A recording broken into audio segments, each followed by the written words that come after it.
As I got another rhyme, another rhythm for y'all to listen. I'm never quitting on my mission. I'ma roll with what I'm giving. Got some ambition, this new edition, filling positions.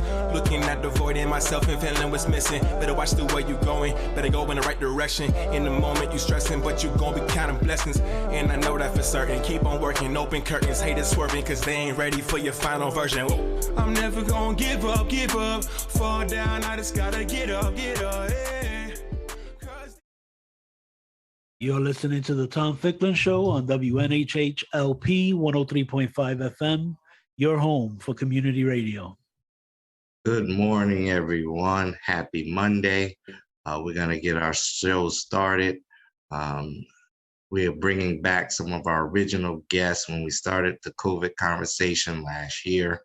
And I just wanted to check in to see how these gentlemen were doing, but also some encouragement and some advice for individuals as we see that we are still having a strong vaccine hesitancy in our Black and Brown communities. And so the title of our show today is Real Talk, COVID Then and Now. We always start out by giving our accolades to our producer, Harry Drost, who allows this to happen. And I always have to give credit to Tom Ficklin, a good friend of mine who's recovering from surgery, that allows us to do these shows. And we really appreciate him for that. We're going to get right into the topic. I think it's a very serious situation that we have going on in our community right now with trying to encourage people to get vaccinated. But I'm going to make a strong disclaimer as we start today. We can only give out information. We can only encourage. The action has to come on individuals in our community. And I just ask, just begging that between, if you're not going to get vaccinated, please adhere to the mask mandates and wearing your mask. We want to give ourselves some type of defensive mechanism against this very strong and deadly virus. And so we just want to admonish individuals to take the time out to get the information that they need to make these types of decisions. So I'm going to reintroduce my panel who we've had back from months ago. We're going to start out. We have Harry Fear, which we know from our first show with all of us together, is also a COVID survivor.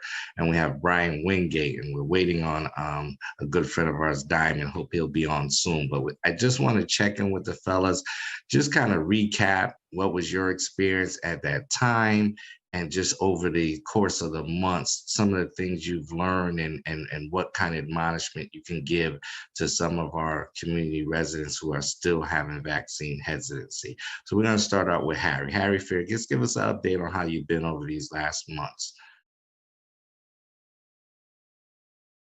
Got to on mute. You got to come off mute, Harry. There you go. I see you done changed my name to Harry from Harvey too, but it's okay. I'm sorry. Harvey, because Harry, the producer, just mixing up the names. My fault. But Harvey Fair. No, it's not a problem. Okay. So basically, I've been making it, but I've been finding out COVID is much more complicated than people think. So for example, my lungs are still not at full capacity. My lungs are only operating at 80% capacity, and I was sick in January. I've been to pulmonary specialists. I got another appointment set up, and I also had a MRI and a scan, and that showed lung damage. So I've discovered that while people might see the outward signs and damage, they don't know what's going on the inside. And so once you have COVID, you really have to go and get checked. Stay in contact with your doctors, because there's damage going on the inside that we don't even really know about. And had I not had the MRI and the scan, I wouldn't have known that, I got lung damage. I know that I have a hard time breathing. Like when I climb up the stairs from the first floor of our home, to the second floor, I'm breathing heavy. I pick up something 10 pounds, a heavy blanket, and I'm breathing heavy. So we have to take it serious. We have to. There's no ifs, ands, or buts about it. I know there's a lot of fears and insecurities about whether or not, for example, we should take the vaccine. People say, well, I don't know what's in it. Well, we don't know what's in our food either, but we eat. And the main thing is you have to be able to trust your doctor. You have to be able to trust God. Right? We're on this planet for a purpose. And these are the things that have helped me overcome my fears. Like I said, in taking this MRI and this scan and finding out this thing is a lot more serious than we think. But we can be walking around because we're no longer sitting in the bed. We're no longer having night sweats and things like that. And we think we're all set. We're not all set. This thing affects your heart, your liver, your vision, everything. And with that, I don't want to take up all the mic, but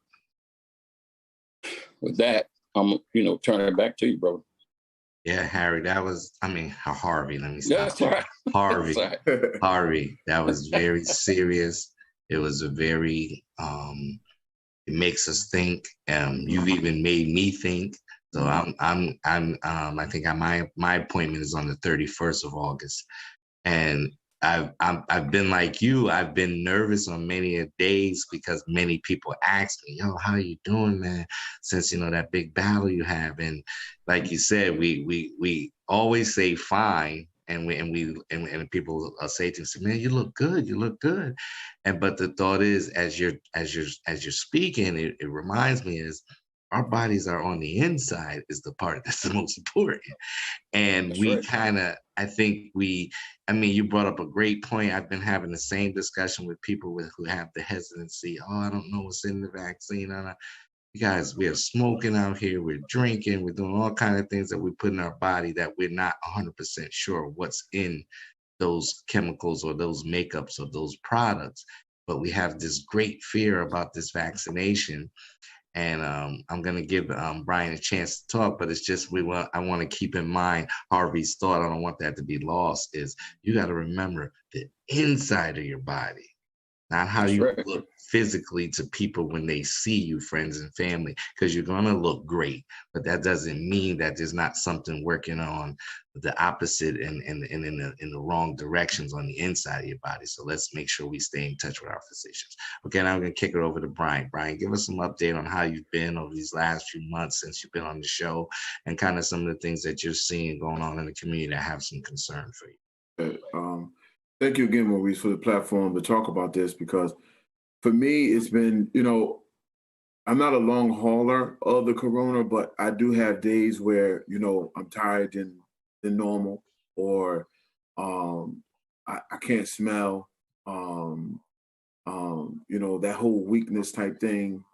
It does play a part. Something you said on the last podcast that we had was, what's the alternative?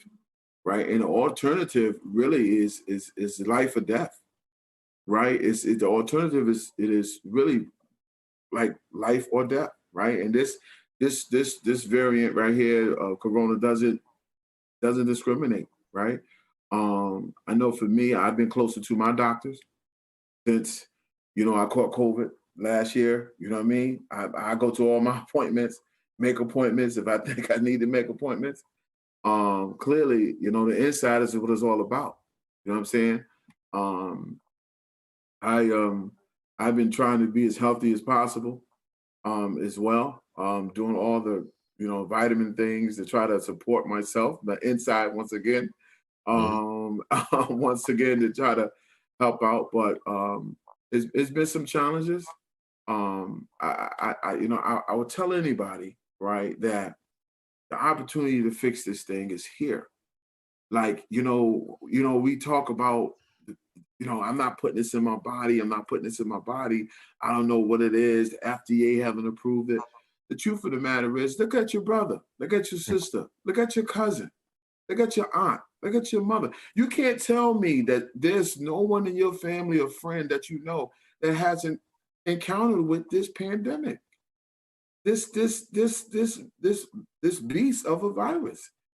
What more do we need to understand that there is something out here is a better alternative than death? It's life.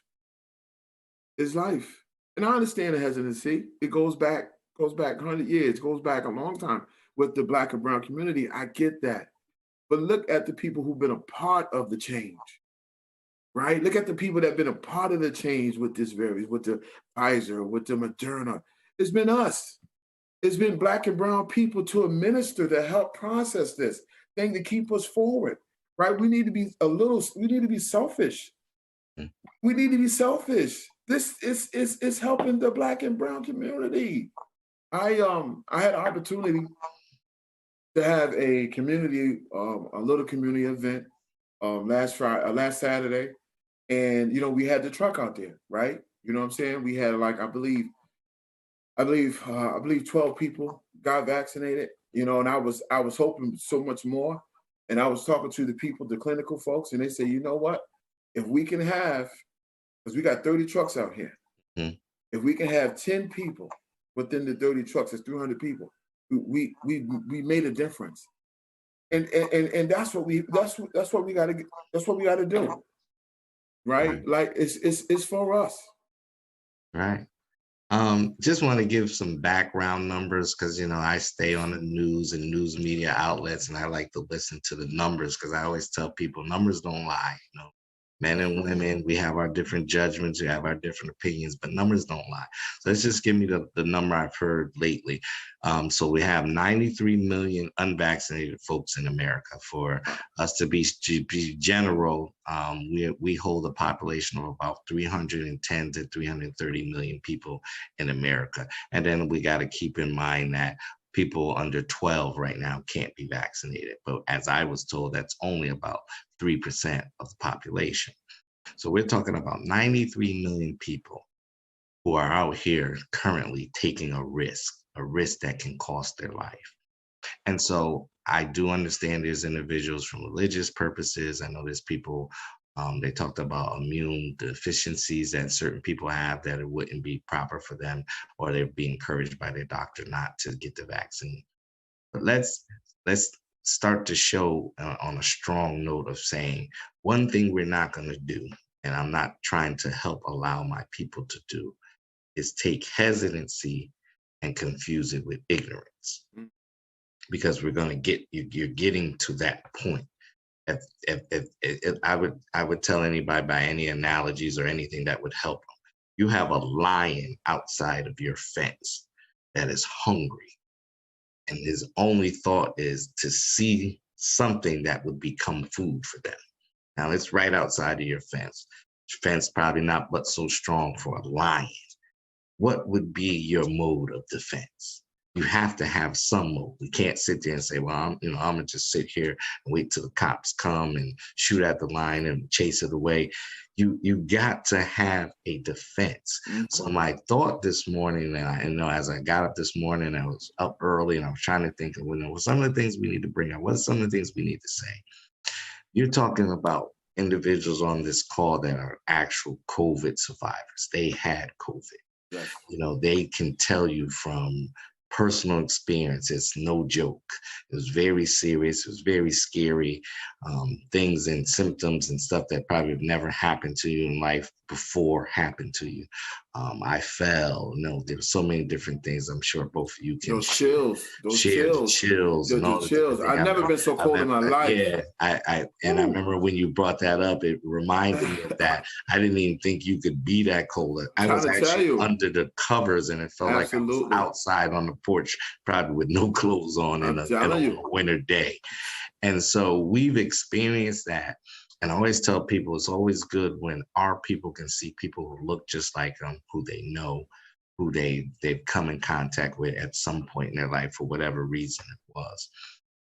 So as we're still continuing to think about that, I need you to kind of reach down deep and say, what is this admonition for these people who have so much hesitancy? You mentioned one particular point that was a good point for us to keep in mind. Those atrocities that happened back in the days were just 2 Black people. It was definitely devastating. It definitely was whatever word we want to use. It wasn't right. It wasn't, That's right.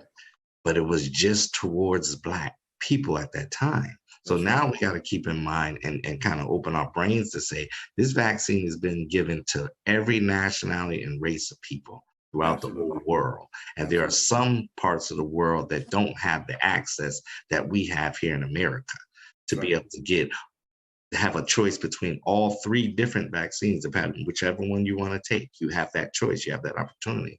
And so I just want to hear from you guys, just kind of just thinking from a general sense, what is that thought that you could give to one person right now that we know that's listening this morning, that's a little hesitant?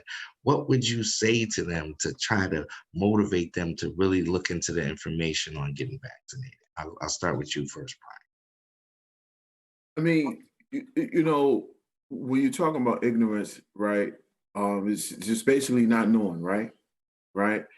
And then you have the YouTubers with all these different misinformation, right? You have a lot of bloggers that's like misleading, right? The information, right? And I don't know what information outlet people use, CNN, MSNBC, Fox News, whatever it is. But, you know, go to the CDC website, right? Follow the facts, right? Follow the programmers, follow the leaders that's dealing with this variant and these variants every single day, right? Go to those outlets, read the things that's factual. A lot of times we get caught up in the narrative from other folks that, you know, it's almost like, you know, not knocking nobody profession and what I'm about to say, right, at all. Right. But, you know, I don't think I want to go to the clerk, right, to find out about the CDC information. But they talking more than anybody else. I don't know. And they sound passionate about it. Right. So it may sound real. Right. So I'm not going to talk to the mechanic, right, to get the information, right, about the vaccination. Right. You know what I'm saying? But they're passionate about it. And it's believable, right? I'm not knocking nobody's profession, but what I'm saying is, go to the source to get the right information to make a informed decision about what's next for you in your life. Because the truth of the matter is, I'm a survivor of COVID, right? And we still don't know, right? But I stepped up. I got my shot, right? I feel more protected now than I did before. Right? I wish they had it before. I had to go through that process of having chills, right? In the bathroom for 2 or 3 days, right? I mean, I'm gonna put it out there, right? Headache, fever, chills, and one of the most important things of not knowing how I want to be 10 years from now. Like we talking about now, but how are we going to be 10 years from now, right? So I really wish we had more information at that time, but now we got it.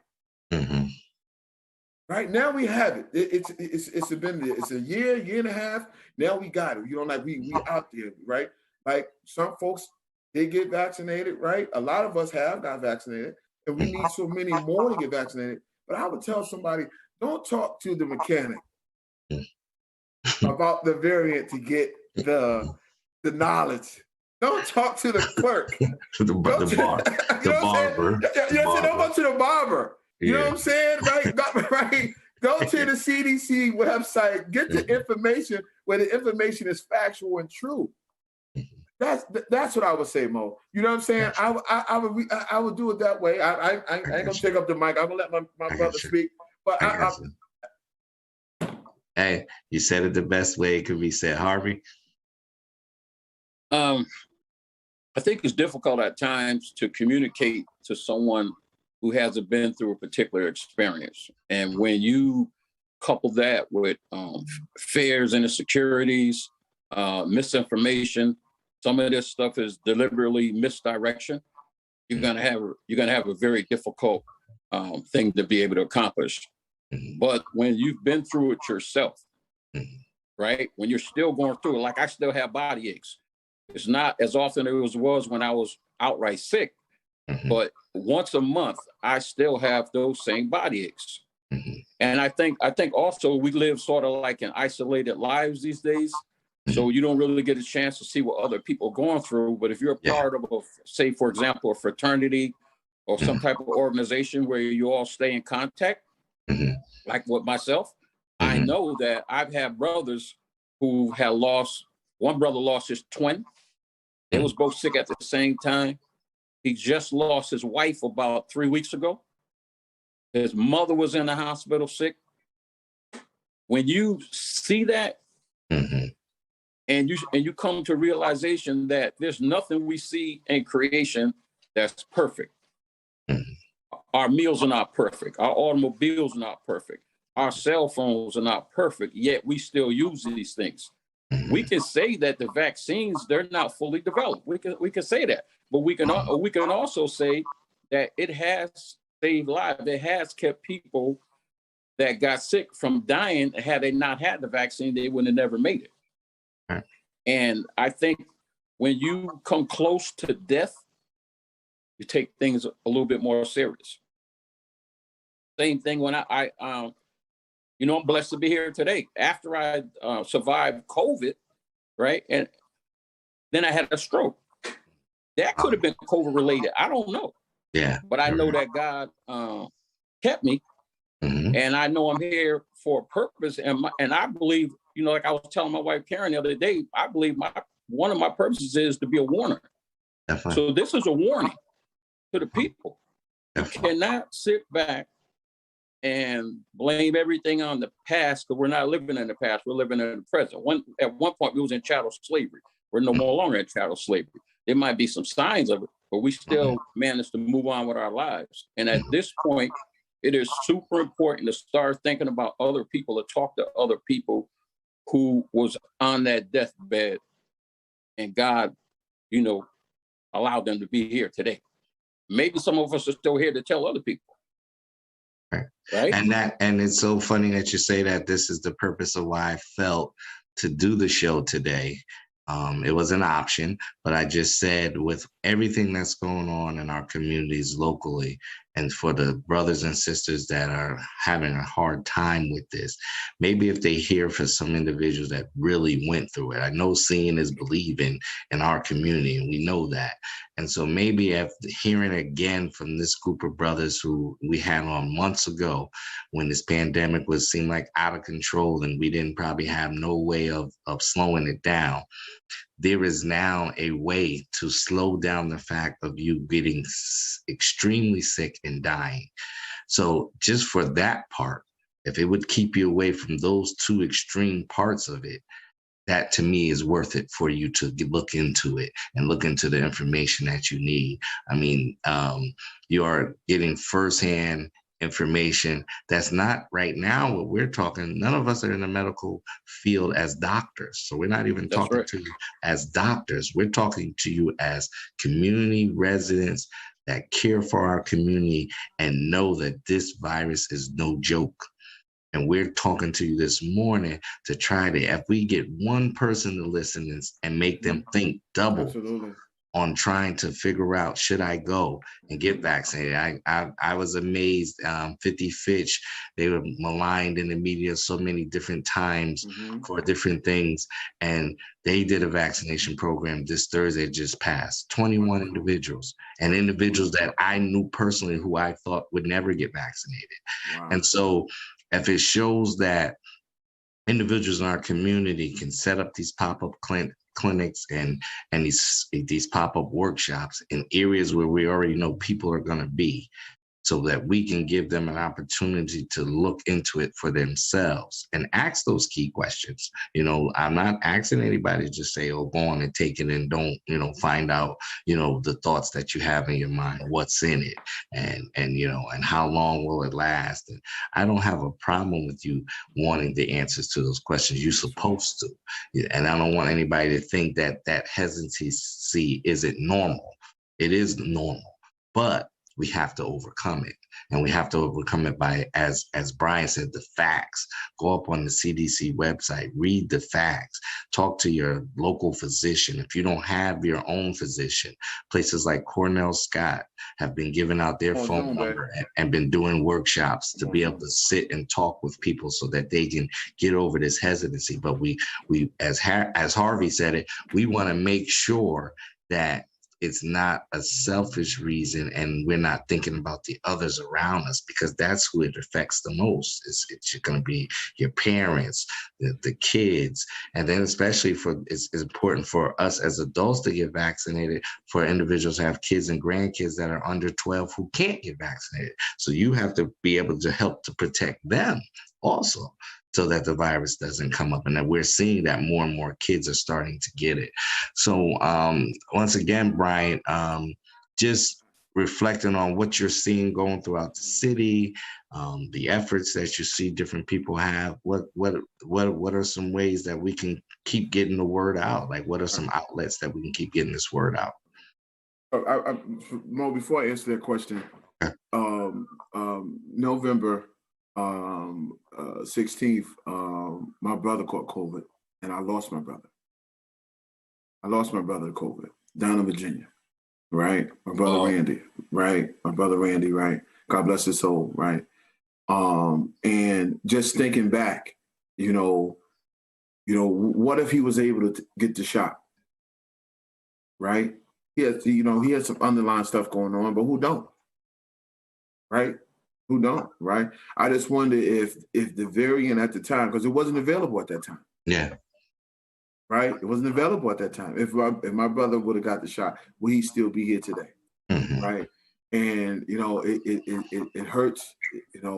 This is deep. Anybody who knows me, I'm about my brotherhood. I'm about family. I'm about friends. Anybody who knows Brian, they know. We love. You know what I mean? We try to spread love. Right, and the truth of the matter is this thing is real. So I urge people to understand and really do their research and really come aboard. But in reference to the community as a large, I think we got to meet people where they are. I think 50 Fitch, I think it was an awesome thing they did last Thursday, to go where they know the community is, our community. Right. And I think it's phenomenal. Right. And I don't want to seem like I'm just targeting us, but at the same time, I am being a little selfish about this thing. And I think it's our time to be about this situation. Right. As an alder in the city, we go to different spaces and places in town. Right. And it's us that I see. That's not taking it's not getting it. Right. That's not stepping up to say, you know what, let me keep my family safe, right? Let alone me, but let me keep my family safe. So I think we have to continue on going to where they are.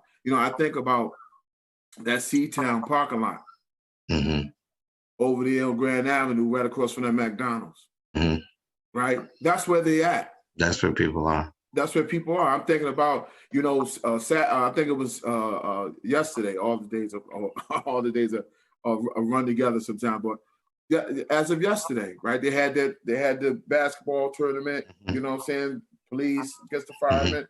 You need to have a truck out there. Right? To their credit, they did it on the first week of the tournament. Okay. I don't know why there wasn't a follow-up, but the thought is still there, that where people are at, which is the main thing. And that's what I say, Mo. Yeah, like where people are, right? The hesitancy. I think we challenge them when we in their faces to say, "Man, we here for you." Right? I understand. Go ahead. Yeah. Now, Harvey, I want to ask you this question. So, I'm finding it offensive, and maybe this is me personally, but I want to hear you guys' thoughts on this. I'm finding it offensive that we feel like there has to be incentives for someone to take a shot, a $50 gift card or hot dogs and hamburgers. And I don't want our people to be that shallow, that I want something that's life or death to have a seriousness that's not connected to we have to get something to be able to get it.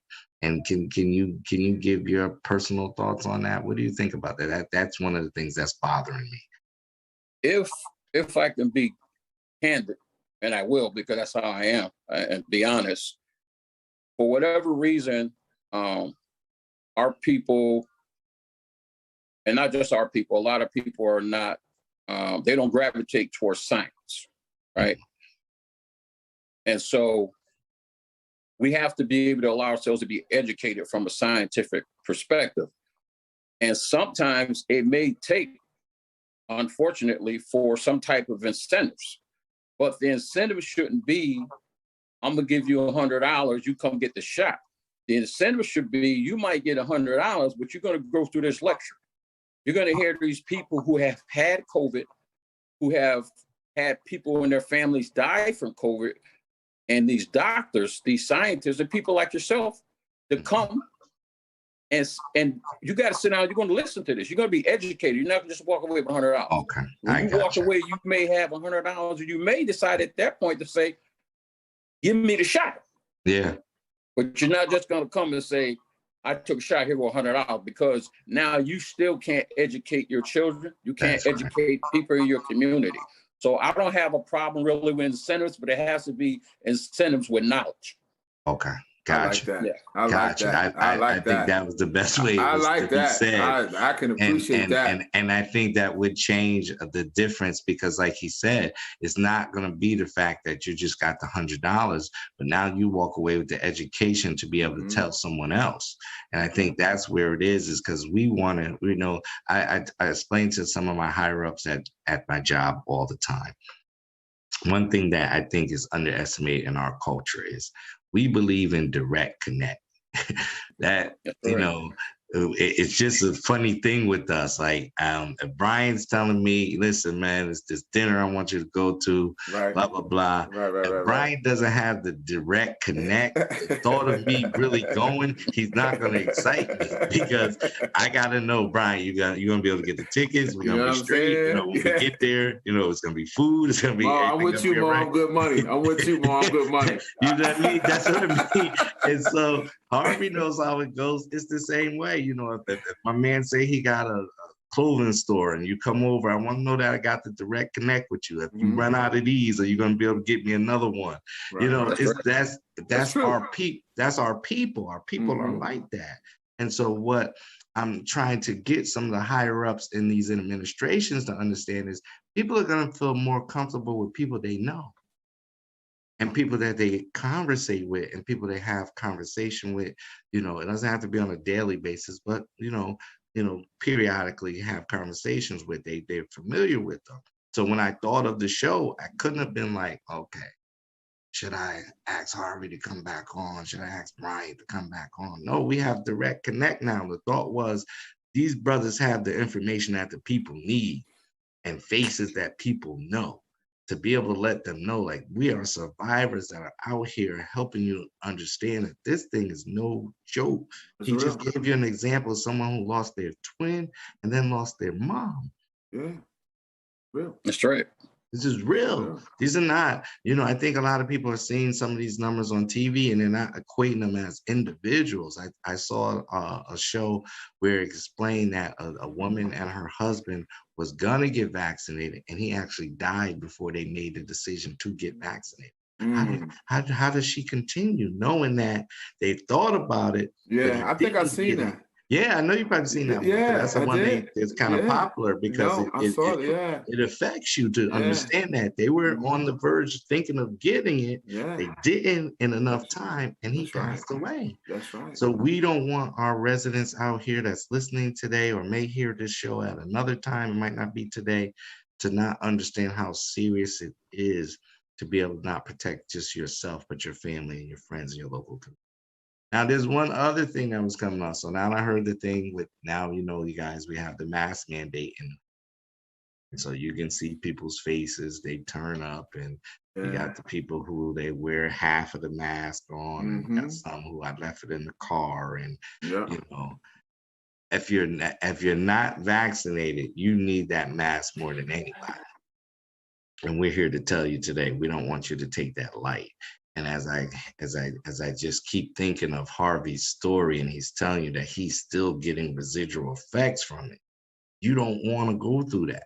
I know you don't. And so, you know, what are some of these other outlets for those who are against the vaccination to be able to realize the need for the mask and continue to wash your hands and continue to do the six feet distance, because those are public health suggestions that we've seen through the research have been helpful. It's actually helped the flu really go down very, very low this year because of the fact that we all was wearing masks. So the flu transmission didn't happen as much as it normally happens in a normal regular year. 30,000 people die of the flu in America, just for people to hear numbers.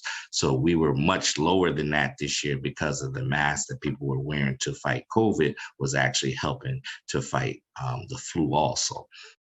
So just as we're not coming, like I said, as from medical terms, just in community cohesion and respect and self-respect for each other and the next person, we still want to keep honing on this message. How do we keep putting this message out there to make them see that it's important, that it's not about do you fully always understand the science, but what the facts have shown that they help people prevent getting COVID from a hospitalized situation or even to the fact of dying. What would you say to that, Brian? If someone said, well, you know what, I got this reserve. I don't really see, I don't see why we got to get vaccinated. I mean, what about the people who haven't contracted COVID in a year and a half? Where's their confidence that what I need the vaccine for? I'm coming from the perspective of knowing the facts that this is real and passionate. I will just share with them my story, and as these numbers go back up, we need to mask up, right? We need to really, really think about other folks, right? You're thinking about yourself, but right, you got to think about others, because the truth of the matter is you're not just saving yourself, you're saving other folks too when you have the mask on. I mean, like when you go into these stores and different ones don't have on masks, you look at them like it's a mask mandate going on here. Like, where's your mask at? But I would just share with them the importance of and the seriousness around this virus and this pandemic. And a lot of people think we honor the pandemic. That's one problem in itself. We're still in the pandemic. We're still in a pandemic mode that we have to protect each other. Right? Until we get that 90, that 93 up, right, to change to percentages of 70 to 80%, we still in a pandemic, right? Like, we still can't fly normally. We still can't travel normally. Catching the train, you got to have a mask on for 8 hours and 9 hours, right? Like we can change this dynamic. We can change the narrative of this thing if we do wear a mask as we get vaccinated to come up out of this pandemic. So I would share with anybody that I know. Or my thought to Harvey would be, Harvey, well, what do you say to individuals who look at it as, well, everybody's out and about, it ain't nothing major going on. I've seen everybody at the stores, at the parks again. Why should we be all concerned? People are living their lives. I mean, some people are going to die from it or get sick, but it hasn't been my experience. I think that our ability as a people to overcome, remember 412 years of dealing with a system who basically tried to eradicate us as a people, right? So I think we've developed, and I know it's not a clinical term, but this is my term. It's sort of like a Superman syndrome. We've survived so many things, right? Diseases, poverty, police brutality, trauma in the home, dysfunctional family, drug addiction, violence, that now we really think in our minds, somewhere in our minds, that we can survive anything. I'm not worried. And this is it's an error in our thinking process. We really can't survive everything. And I think it's important that this comes, somebody talks to them about this, like, what makes you think you're invulnerable? And I also think it's important that people who have been sick and almost died have to be able to come say, I care enough about the people. I'm going to tell you my story. A lot of people are not telling their stories. There's a lot of people who have lost whole families wiped out. We're not hearing about that. And so it only takes one person to go to work, pick up that virus, don't know it, come home, and everybody in that home's running around without a mask on. And then the next thing you know, everybody in that house is sick and possibly everybody dies. Mm-hmm. Only thing that's going to stop that from happening now is that vaccine. The vaccine might not stop you from getting sick, but it may stop you from dying. And maybe some people have. That's the key. Yeah. That's the key. That's the key. That's what this. I'm sorry to jump in, but that's the key. No, that's the key. No, but that's the key. That's what the virus is. That's what the vaccination is about. It's about to save your life and save others. It's not saying that you can't catch it. It's saying it's not a death sentence. So if I was listening to both of you, so if I tie in what Harvey said, first thing I'm going to get is our natural resilience as African Americans makes us feel that we can take on anything. Absolutely. And so you have individuals who, because they personally haven't seen anyone die in their family or very close to them, their thought is, I got this. And so we're going to ride out and we're going to take it on. Because someone said to me, it's mighty funny you said that. Someone said to me, they said, well, we've been dealing with cancer. We've been doing all this stuff. What, what's the difference with COVID? Like what makes COVID so special that we got to be so, super protective and armed up? And I just think that they're not looking at those numbers and when they hear them as real people.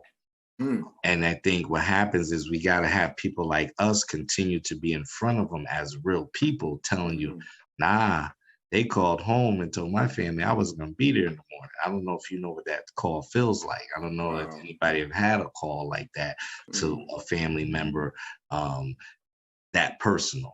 That's what the doctors were preparing my family to be prepared that tomorrow morning he probably won't be here.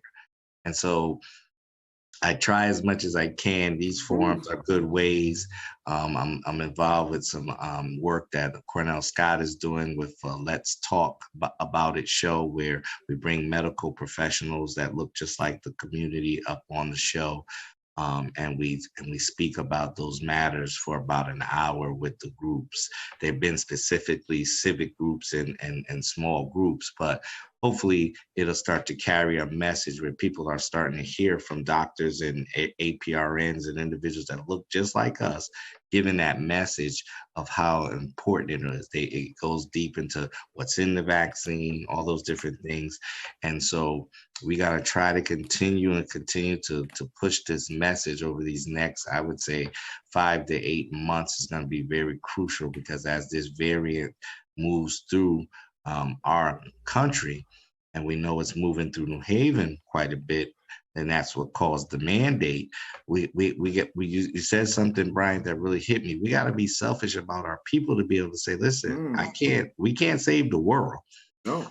But we can go into the blocks we live in and the small communities that we reside in.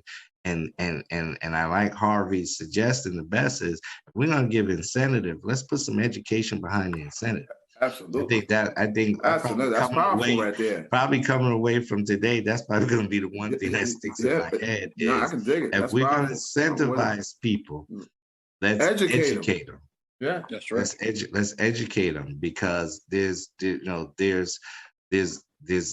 tough to give one and not give the other, and that's the concept that I got out of Harvey's discussion about that. It's tough to give one without the other.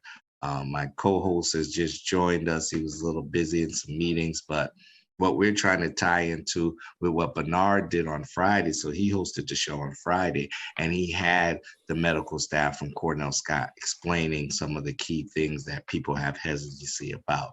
And so this was like a tie-in to, okay, you heard the medical side. Now let's hear the real community side of individuals that are survivors that are trying to go on with not only getting some symptoms periodically, but are trying to go on with the advertisement of helping people to see how to protect themselves through the vaccination and wearing their masks. So I'm just. I would like to suggest also, if city officials are talking about incentives, paying people, why not take some of the talent that's in New Haven? Say, for example, a rapper. Say, we're going to give you $100, $250 to write a rap about COVID, right? How destructive it is and the benefits of taking the vaccine, right? So when you have some of these events, you have the basketball tournaments, you have some of the other stuff New Haven's been having lately, you have these entertainers come out and rap about this, right? Because we got to get some more money though, Harvey. They ain't gonna do it for 100. I'm just saying. Money, but I'm saying if they're going to be giving out money, if they're going to say, "Hey, we'll pay you $100 to come down and get the vaccine," maybe say we don't pay you $100, but we're going to take some of that money and have people that come out that have an influence either through music, because we know now that's a technique in college for some people that they teach through music. Mm-hmm. So why not use music as a way too of communicating the message? It's red on the green. It's good the way he said that, because what happened actually at one of the vaccine workshops that I went to, the DJ played a song that is actually just the same way he just described it. It's a COVID rap. And it talks about getting the shot, but making it seem like simpler through the rap. And one thing that I've seen that is definitely music is a control factor in our community. We cannot get around that. That even, which is another subject that I'm so passionate about, that helps with the violence, because of the songs that people are hearing and the encouragement they get through the songs. It can be the same thing with a medical procedure. If it's rapped about properly in the way this particular song, I was so surprised when the song came on, because I thought I was hearing the words, and then I was like, are they really talking about getting a vaccine in a rap? And then when I kept listening to the song, I really realized it was a song that was promoting the vaccination through rap. So you're definitely right about that, Harvey. That is a great way to get some of the message out. Actually, the funny thing about that is I support that. That's something I was thinking about when I was in the flu season, is bringing a rapper in to get across this message, because I know when I'm sitting in my car and a nice song come on, no matter what it's saying, it got a nice beat, it catches my ear, and I start listening. And if it's talking about something that's related to what you're talking about now, I think that's important, because that's what hits people like myself and people that look like me. We love music. And, a lot of things happen from music, good and bad. So we're looking towards the positive side of it and using music to have a positive effect. So I agree with you, brother. That's right. Well, we're looking at about, I tell you, these shows go so quick, I can't even believe sometimes how quick they go. We're looking at about 3 more minutes left. And so we're just going to go around the board, once again, getting some good advice from our good brothers here on the panel who have had the experience with COVID. Just, I guess this is your PSA that we're going to call it in a minute. Give me a minute PSA for our good people listening on why is it so serious that they want to take this vaccination serious and this virus. Brian.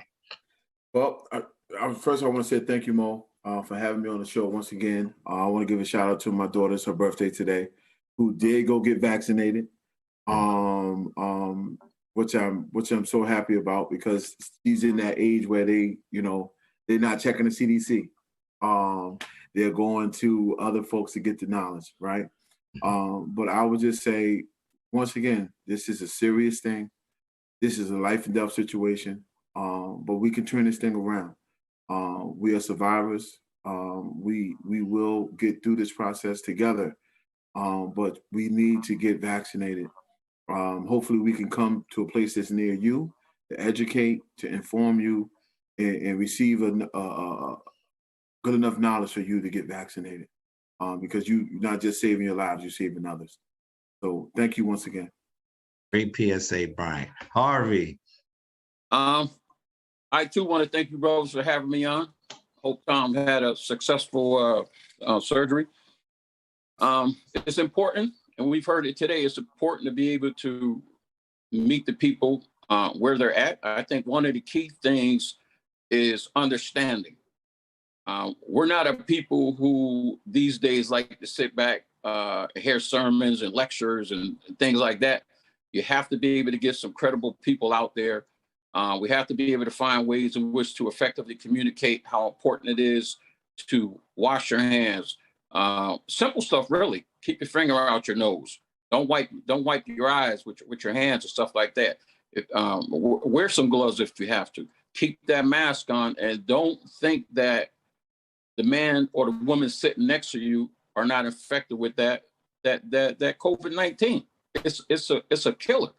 And just like when we walking down the street in certain community, we're very vigilant and watchful of somebody coming around the corner with a handgun.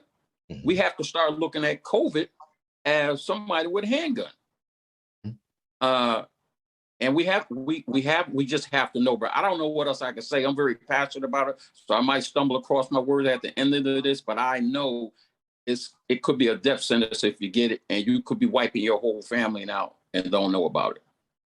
So again, I thank you for having me on, for sharing my story. And I think I want to mention one more point very quickly. A lot of times we get stigmatized. People will say, well, they got AIDS. I don't want to tell nobody I got AIDS. I got this. I don't want to tell nobody I got that. People with COVID, I believe, feel the same way. They're scared to tell other people I had COVID. We have to get over that and come and tell the people what the real deal is. Thank you again for having me on.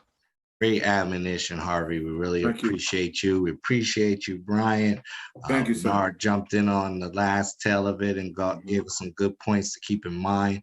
But once again, as a community, we are here together to work together, to get the knowledge together, to be able to make an informed decisions. That's not only, as you heard my brother say, not only going to save your life, but it's going to save your family, friends, and the rest of the people in our community. And we got to keep in mind, as Harvey said, we got to be able to have the conversation if we do contract COVID, to let our close friends and family members know that they should back away from us at this time, as we're trying to get better, trying to heal, we're trying to make sure we don't spread.